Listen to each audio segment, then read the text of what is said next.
Many of the sayings and anecdotes attributed to the first Duke of Wellington are apocryphal, but not all. The letter that I have here in front of me today demonstrates the force and authenticity of one of them. That in a fit of annoyance, extreme anger, he described the men of the British Army, the common soldiers, as the scum of the earth. Between 1793 and 1815, Britain and her allies were engaged in a long struggle against France and Napoleon, a world war in all but name. In 1813, Wellington commanded Britain's major army on the continent with the forces of Portuguese allies and some of the Spanish who were opposed to the French.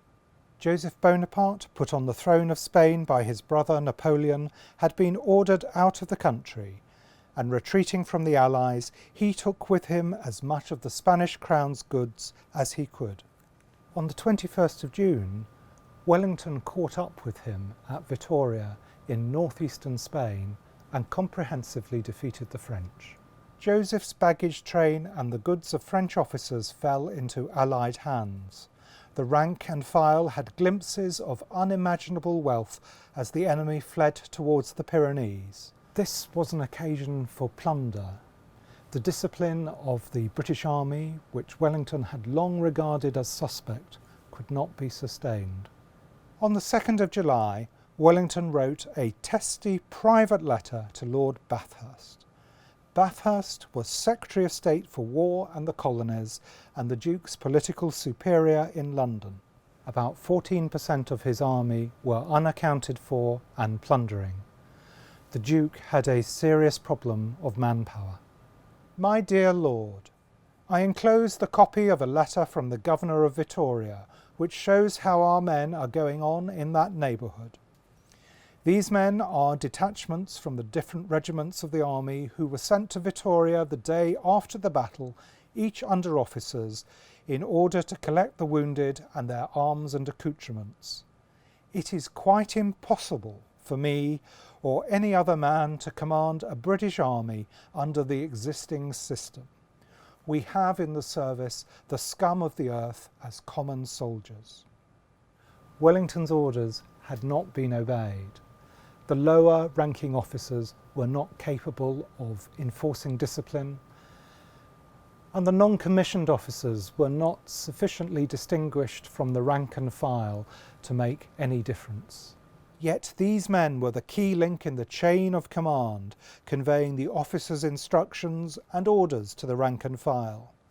There was insufficient sanction against all of these parties. The Governor of Vittoria had complained, "I cannot give an idea of the abuses committed in this city and the surrounding area by the English soldiers. The peaceful citizen is harassed, property is not respected, houses, shops and government offices are broken into." Commerce had in fact been destroyed and there were food shortages.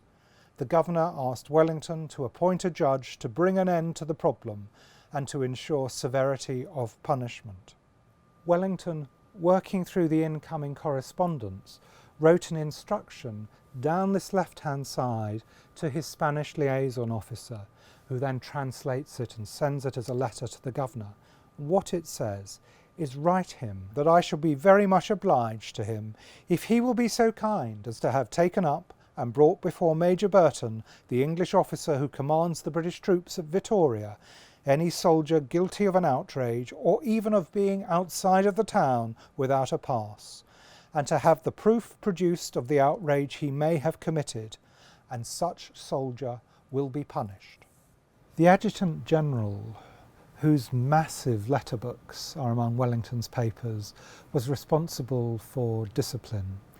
He duly communicated the Duke's displeasure to Major Burton. The soldiers at Vittoria were to be kept under arms on parade for 8 hours a day.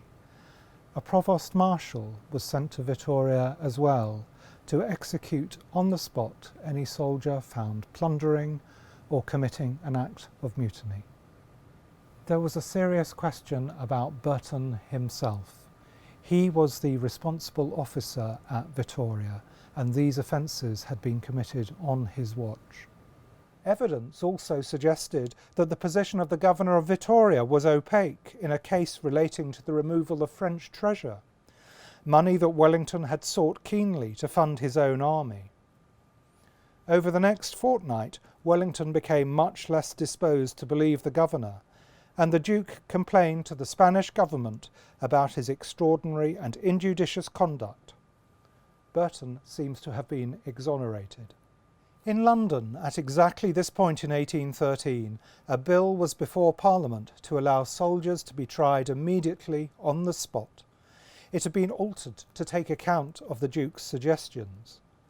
The Act was duly passed and sent to Wellington by Bathurst on the 22nd of July, and at the same time Bathurst responded to the events of Vittoria. I am aware that the provisions of this Act will not enable your Lordship to repress that spirit of plunder, outrage and insubordination which I most deeply regret to find has broken out since the Battle of Vittoria in the army under your command. Wellington was to exercise summary justice in cases of urgent necessity. Officers were not to be exempt from the consequences of lack of attention to their duty. In the same letter, Bathurst proposed increasing the pay of sergeants major and of some other sergeants in the regiments to differentiate them further from the rank and file. The success of Wellington's operations at Vittoria meant that France was close at hand, and any disorder as the army entered that country could seriously disrupt the operations to conclude the war. Wellington's disparaging description of the soldiers of his army as the scum of the earth is notorious today. At best, it was an ungenerous remark from a commander exasperated by disorder among his troops, some thousands of whom had turned to plunder after the battle. In short, the pursuit of the French was hindered by the actions of his own troops. It was, however, a remark made in private correspondence. It was not made public until 1838, when it was printed in the edition of the Dispatches. These volumes, put together under Wellington's direction, put before the public a long and extensive series of his papers as a thoughtful exercise in shaping the memory of the wars.